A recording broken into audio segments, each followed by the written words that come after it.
Podobe znanja.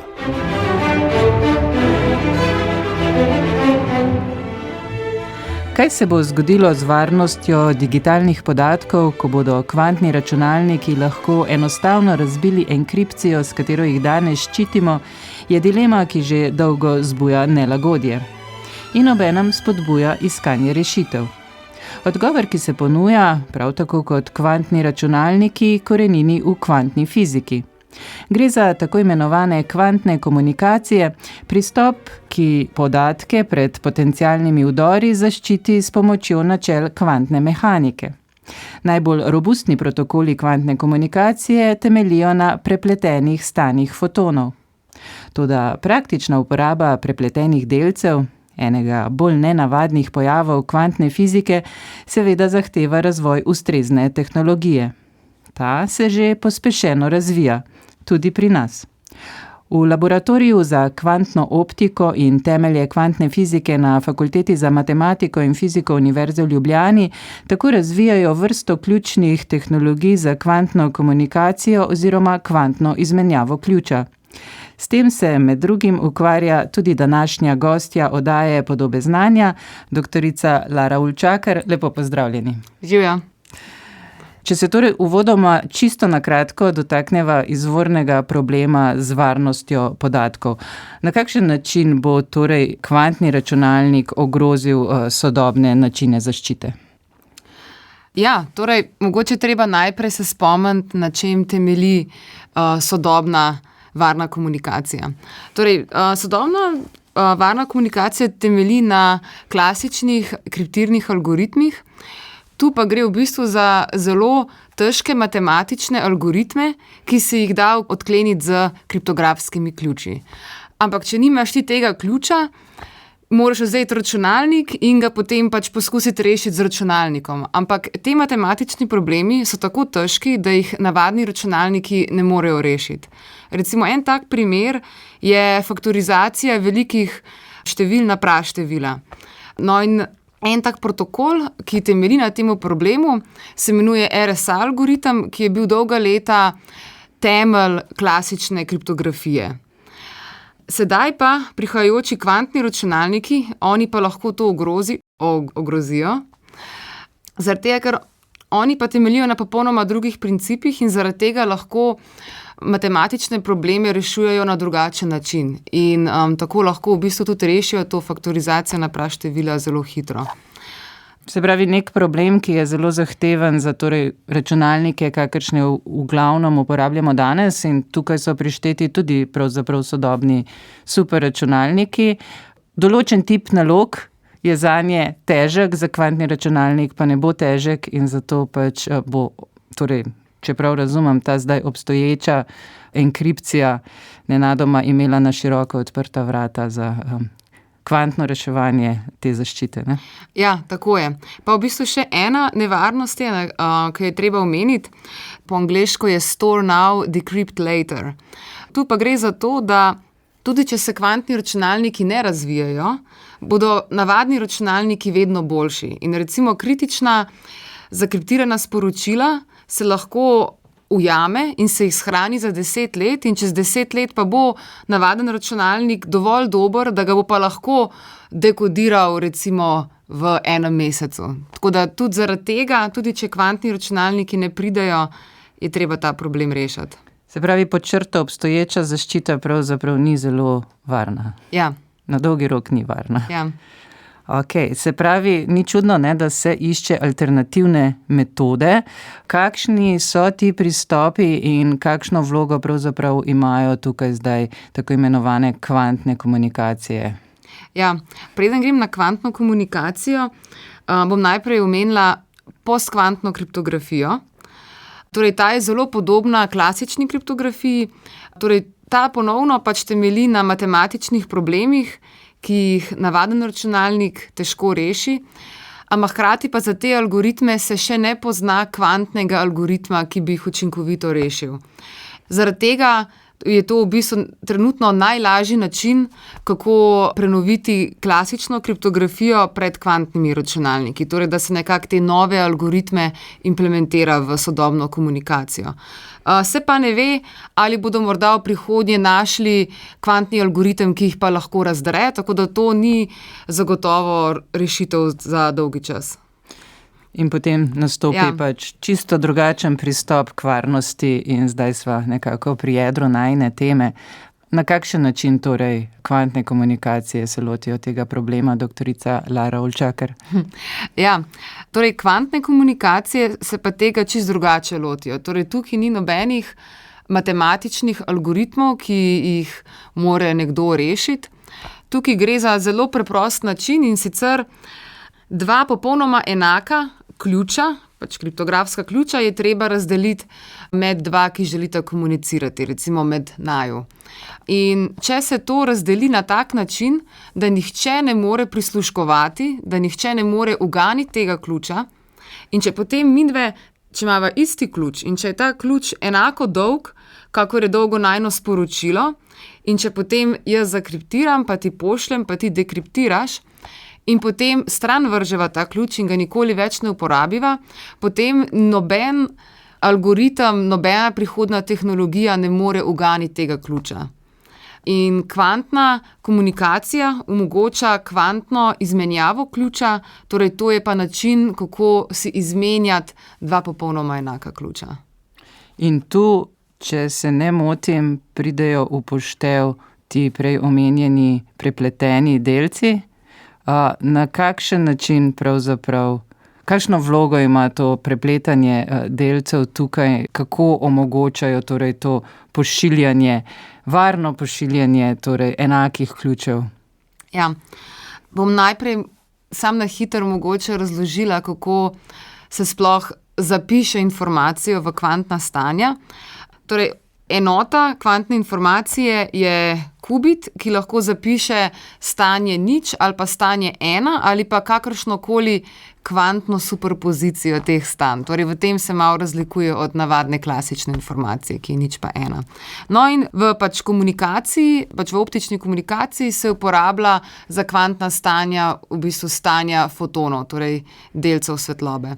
In informacijo lahko recimo zapišemo v polarizaciji.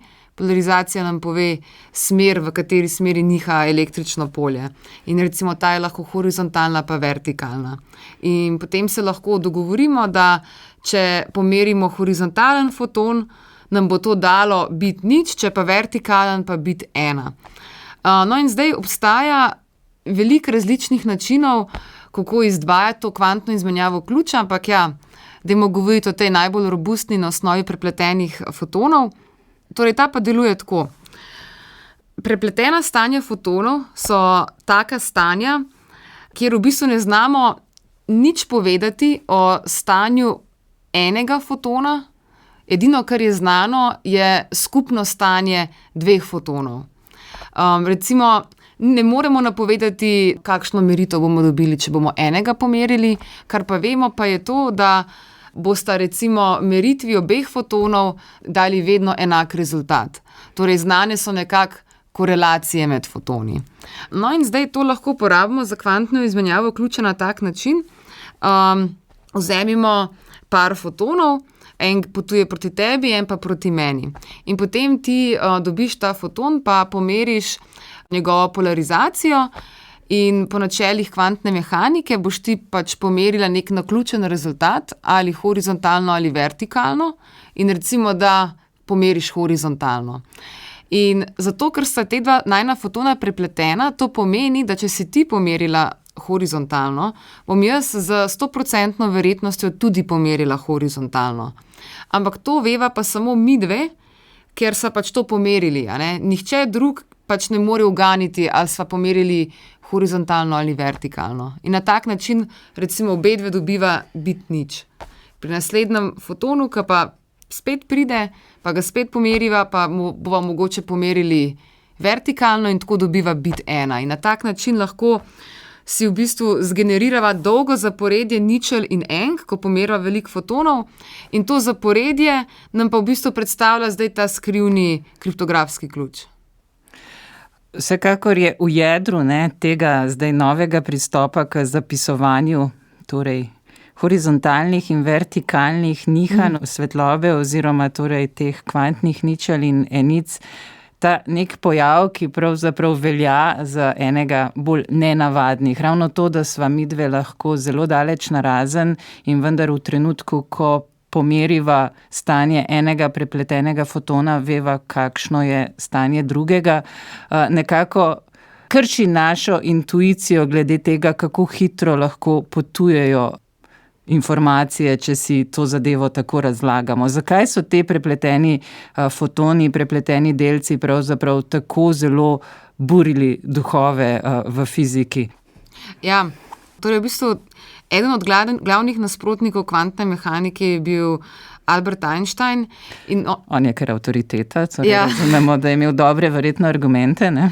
Ja, in njegov argument je bil v bistvu prav ta prepletena stanja in zaradi njih ni verjel kvantni mehaniki. No, in njega je motilo ravno to. Ravno to ga je motilo, da recimo predstavljamo si, da so midve zelo daleč stran, recimo jaz sem na enem koncu vesolja, ti pa na drugem. In če imava obe dve prepletena fotona, če bom jaz pomerila svojega in dobila horizontalno, bo tvoj v trenutku tudi postal horizontalen. Ne? In to nekako krši načela lokalnosti, torej to pomeni, da informacija potuje samo s svetlobno hitrostjo najhitreje, drugo pa tudi tako imenovanega realizma. Torej, da ima vsak sistem že vnaprej določeno lastnost. Še preden ga izmerimo. Ja, še preden ga izmerimo, ja. Tako da zaradi tega se dolgo časa ni verjelo kvantni mehaniki in v bistvu temu se je reklo po angleško spooky action at a distance. Potem pa so v bistvu prišli eksperimenti v 80-ih letih, ki so prvi pokazali, da dejansko se narava tako obnaša, dejansko, če delamo te eksperimente, se bodo tako obnašali in to pokaže, da tako je. Naš svet ni lokalen in realen hkrati. Ja, in to je treba sprejeti. Ampak to ima pa v bistvu tudi zelo dobre posledice, recimo za kvantno tehnologijo. Vseeno bi tukaj naredila tale ovinek, glede na to, da pravite, da torej naš svet ni lokalen in realen hkrati. Zdaj verjetno si marsikdo ne predstavlja zares, kaj pravzaprav mislite s tem. Kako bi to pojasnili? Ja, tako na matematično-fizikalnem nivoju je lahko pojasniti. Torej, lokalen pomeni, da oddaljeni dogodki ne vplivajo drug na drugega hitreje kot svetlobno hitrostjo, realen pa, da nimajo stvari vnaprej določenih lastnosti, preden jih pomerimo. Recimo že čisto na stvar, ki so jo prej omenili, je to, da to krši pravilo, da smo pa zdaj informacijo poslali z hitrejšo hitrostjo, v trenutku, kakor svetlobno hitrostjo. Tukaj je v bistvu treba že omeniti to, da se v resnici nobene informacije ni poslalo. Če pošlješ informacijo, to pomeni, da ti jaz hočem poslati točno določeno stanje, recimo nič, pa ti ga pošljem, pa ti dobiš nič. Ampak to, kar se je pa tukaj zgodilo, je pa to, da pa je rezultat meritve, ko jaz pomerim ta moj foton, je naključen, je nič ali ena in ti boš potem tudi dobila neko naključno vrednost. In zaradi tega, ker je to naključno, to ni informacija. In to nekako vsebuje osrčje tega, da nimamo vnaprej določenih lastnosti, preden jih pomerimo. To verjetno dokaj dobro vsaj pojasni to, zakaj je toliko nelagodja s tem pojavom, pravzaprav, ker je tako zelo zunaj tega, kar smo pravzaprav vajeni iz vsakodnevnih življenj, ampak vedno znova eksperimenti in danes pravzaprav tudi že tehnologija potrjuje, da te stvari delujejo prav tako, ne glede na to, kako se nam zdijo nenavadne in neintuitivne. Pa se zdaj torej posvetiva Lara Ulčakar konkretnemu razvoju tehnologij. Kot sem uvodoma omenila, se z razvojem konkretnih aplikacij, kako se bo torej kvantne komunikacije uporabljalo v bližnji prihodnosti, razvijate tudi na Fakulteti za matematiko in fiziko Univerze v Ljubljani. Pa bi me torej zanimalo, kako se pravzaprav ste sploh lotili tega problema, kako torej ta zapleten kvantni pojav, zakone prenesti v torej, čisto konkretno tehnologijo. Ja, torej z razvojem tehnologije za kvantno izmenjavo ključa se ukvarjamo zdaj že 3 leta v okviru projekta Sequit. Člani smo pa naša fakulteta, potem pa še Inštitut Jožefa Štefana in Beyond Semiconductor, to je slovensko privatno podjetje, ki se ukvarja z varno komunikacijo. In tukaj treba poudariti, da v bistvu vsi partnerji enako doprinesemo k tej tehnologiji. Potem imamo pa zraven še 2 vladna urada, ki se ukvarjata z tajnimi podatki, tako da nas v bistvu znata usmerjati, kako razviti to tehnologijo. In ja, kako se je to začelo? Ja, to je v bistvu zanimivo povedati, da prej znanja, kako to delati v Sloveniji ni bilo. Potem pa se je pred leti naša fakulteta zaposlila profesora Rainerja Kaltenbecka iz Avstrije, ki je pa delal v laboratoriju Nobelovega nagrajenca, ki je razvil to tehnologijo. In v bistvu potem je on nekako prinesel te osnove. In zdaj smo se vsi naučili in razvili to tehnologijo v bistvu iz nule do tega, da nekako prve demonstracije že delujejo. Torej, prejšnjo leto smo mi v bistvu prvič v Sloveniji javno demonstrirali kršitev Belovih neenakosti, torej to je ravno ta eksperiment, ki pokaže ta spooky action at a distance, torej to, da ni lokalnosti in realnosti. Zdaj letos, v temu letu pa tudi že izvajamo prve izmenjave kvantnega ključa. Ok, potem pa kako v praksi pravzaprav poteka prepletanje fotonov? Kaj je za to potrebno? Kakšne priprave? Kaj storite s svetlobo, torej s fotoni, da se delci prepletajo in da lahko torej nosijo neko informacijo, nek ključ? Torej, to delamo z optičnimi postavitvami. Torej, zato potrebujemo laserje, ki vdajajo svetlobo v optičnem delu spektra. Torej, mi uporabljamo svetlobo, ki je infrardeča. No in potem to svetlobo, prva stvar, ki je treba narediti, je, da je treba iz teh fotonov laserske svetlobe je treba narediti pare fotonov, ker za prepletena stanja rabiš par. No in te pare fotonov v bistvu naredimo preko enega nelinearnega optičnega procesa, ki poteka v točno določenih kristalih, litijev niobat imenuje, takega mi uporabljamo. In kaj ta naredi? Ta naredi to, da ko pride foton svetlobe, ga bo pretvoril v 2 fotona pri nižji frekvenci. In na tak način v bistvu dobimo par fotonov, torej da foton pri višji energiji razpade na 2 pri nižji energiji. No in potem te 2 fotona nista še prepletena, sta samo, recimo oba imata horizontalno polarizacijo, mi pa hočemo, da imata ali oba horizontalno ali oba vertikalno. To pa dosežemo tako, da pa ta kristal, v katerega svetimo z laserjem, da ga vgradimo v optičen interferometer. To je pa taka optična postavitev. Ja, in na tak način se dobi kvantno prepletenost. To recimo na tak način se jih naredi, drug problem pa je, kako pa se jih pomeriti. Torej, ko dobimo en foton, je treba pač pomeriti njegovo polarizacijo in to je precej lahko narediti. V bistvu moraš vzeti samo nek polarizator, recimo to imamo tudi recimo mi na polarizacijskih očalih, ki ti recimo prepusti samo eno polarizacijo. In mi vzamemo neko tako kocko, ki nam prepusti horizontalno polarizacijo, vertikalno pa odbije. In potem, glede na to, kje, na katerem izhodu tega polarizatorja zaznamo foton, potem pač vemo, kakšno polarizacijo je imel. Torej, to je enostavno, to, kar pa ni enostavno, pa je, kako detektirati posamezne fotone. Detektirajo pa jih detektorji posameznih fotonov, ki pa temeljijo na različnih tehnologijah in v bistvu te, ki so res dobri, recimo, da znajo zaznati foton z večjo verjetnostjo, kakor recimo 80%, Te trenutno temeljijo na superprevodni tehnologiji, ki so pa v bistvu take ogromne škatle, ki morajo ohlajati te superprevodne elemente na 4 Kelvine, torej to je skoraj minus 270 stopinj Celzija.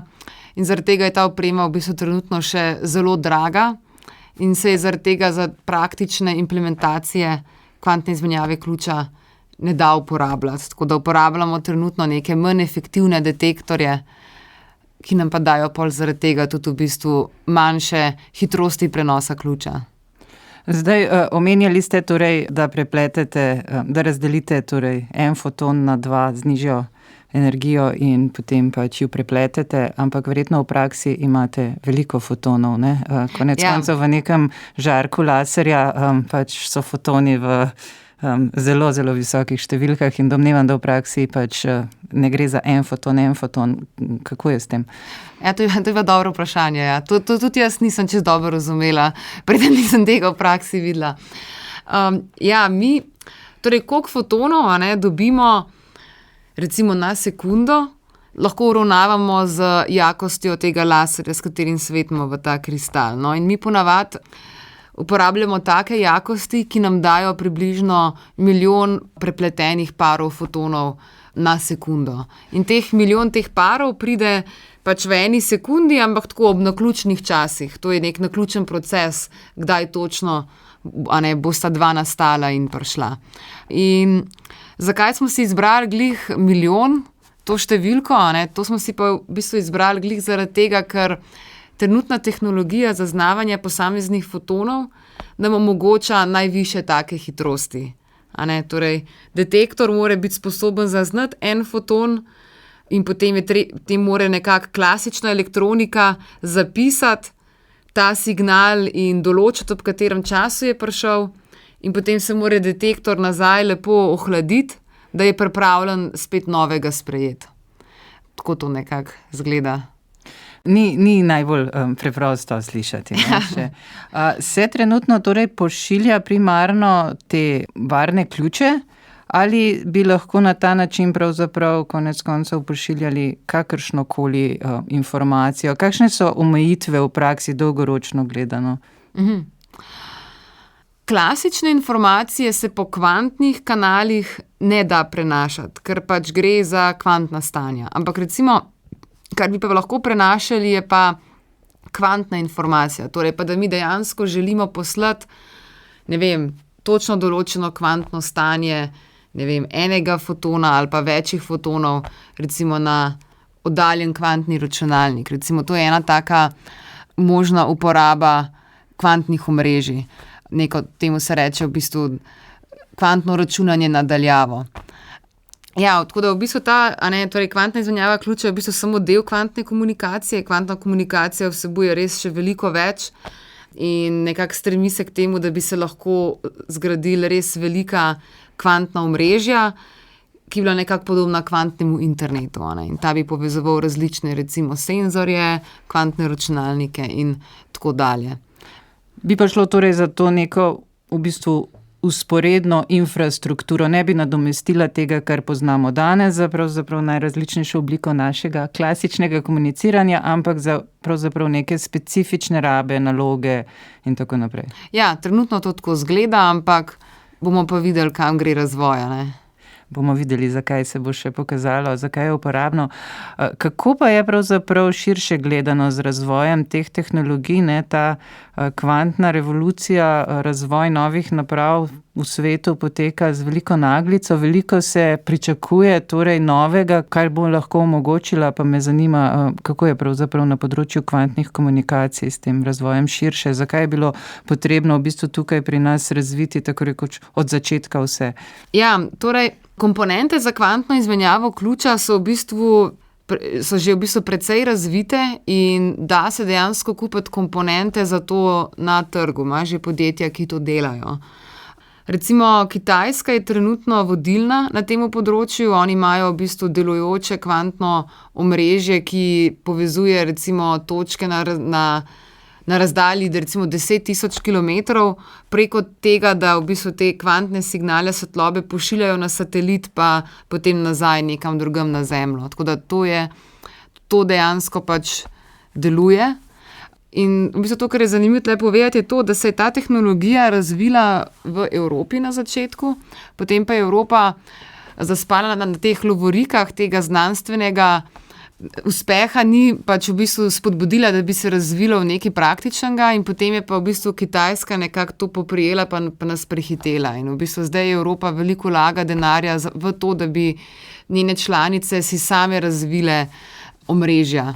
In mi smo se v bistvu glih zaradi tega v Sloveniji odločili, da bomo komponente sami razvili, zaradi tega, ker želimo imeti to znanje pri sebi in da ga pač proizvajajo naši domači proizvajalci, ker na koncu gre v bistvu vsem to za tehnologijo, ki je ključnega pomena za varnost in na koncu tudi za varnost države, in zato je dostikrat pomembno, da imaš res svoje domače proizvode. Da imaš znanje, tehnologijo dejansko, to, kar na marsikaterem področju danes malo ugotavljamo, da manjka. Ja, to, no. Ampak daj pa recimo, kaj pa še ostane, da je še razvito. Trenutno to stanje tehnologije nekako trpi za zelo počasnimi prenosi ključa in recimo zato, kakor sem že prej omenila, bi potrebovali boljše detektorje, ki bi pa morali biti cenejši in mogoče pač tudi manjši. In dokler to ni razvito, se lahko to uporablja res samo za demonstracije ali pa res za zelo nišne primere, torej za res zelo, zelo tajne podatke. Druga stvar, kar je pa tudi v bistvu problem, pa je, da je pa ta komunikacija trenutno omejena na zelo kratke razdalje. Torej optičen signal, torej mi to vse pošiljamo po optičnih vlaknih, in optičen signal v optičnem vlaknu zelo hitro slabi, torej eksponentno pada njegova jakost. In zaradi tega lahko trenutno delamo to kvantno komunikacijo na razdaljah do 100 kilometrov, in če bi želeli preseči te razdalje, bi v bistvu morali razviti kvantne repetitorje, torej to so te ojačevalci signala, ampak rabimo nekako kvantno verzijo, zato ker klasična verzija teh uniči kvantna stanja. Zato pa se potrebuje kvantni spomin. Tega pa še ni. To pa se recimo tudi že razvija, pa v laboratorijih že obstajajo. Recimo razvijajo ga na Inštitutu Jožefa Štefana, pa tudi v podjetju AtomQL, kvantnem startupu.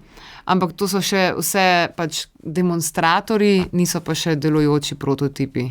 Pa so potem na Kitajskem tudi na tem področju naprej, glede na to, da ste omenili, da uporabljajo torej znotraj svojega kvantnega omrežja tudi satelite, te grejo, domnevam, preko 100 kilometrov, kaj ne? Ja, dobro vprašanje. V bistvu, če pošiljamo kvantno informacijo po prostem zraku, tam pa ni tega slabljenja. Kaj pa oblaki? Oblaki pa motijo. Oblaki pa zelo motijo in zaradi tega je treba imeti v bistvu prav neke take posebne satelitske krožnike, da se dobi nazaj te signale, in v bistvu temu se reče adaptivna optika. V bistvu ta satelitski krožnik mora imeti tako obliko, ki se nekako sproti prilagaja glede na to, kako je distorzirana valovna fronta tegale valovanja. Tako da to je pa tudi zelo drago, no. Tako da zdaj, ko si pa omenila oblake, je pa v bistvu dobro omeniti še neko drugo vejo komunikacije, ki pa tudi mora biti razvita. To je pa kvantna komunikacija v radijskem spektru. Torej, radijski spekter, to je pač radijski valovi, to je tudi elektromagnetno valovanje oziroma svetloba, samo da pri drugih valovnih dolžinah. In recimo ta se pri klasični komunikaciji uporablja pri mobilnih omrežjih, pri Wi-Fiju, recimo uporablja se tudi ravno to se uporablja, če želimo komunicirati z vesoljem, recimo za sateliti. In to je pa zato, ker radijski valovi imajo pač daljšo valovno dolžino in zaradi tega jih neke prepreke, ki so recimo manjše od te valovne dolžine, recimo stene, pa mogoče kakšen gozd, pa tudi oblaki jih ne motijo. In zaradi tega je bilo treba tudi to kvantno verzijo razviti, ampak to je pa še zelo, zelo v povojih. Vsekakor očitno je, ne, da kvantna tehnologija ni dosti preprostejša od kvantne fizike. Vsekakor je še veliko vprašanj, ki jih bo treba razrešiti, pa sva torej danes odškrnili en delček problematike povezane z kvantnimi komunikacijami, tako da najlepša hvala za tale vpogled, doktorica Lara Ulčakar, in za obisk v oddaji Podobe znanja. Ja, hvala tudi tebi. Podobe znanja.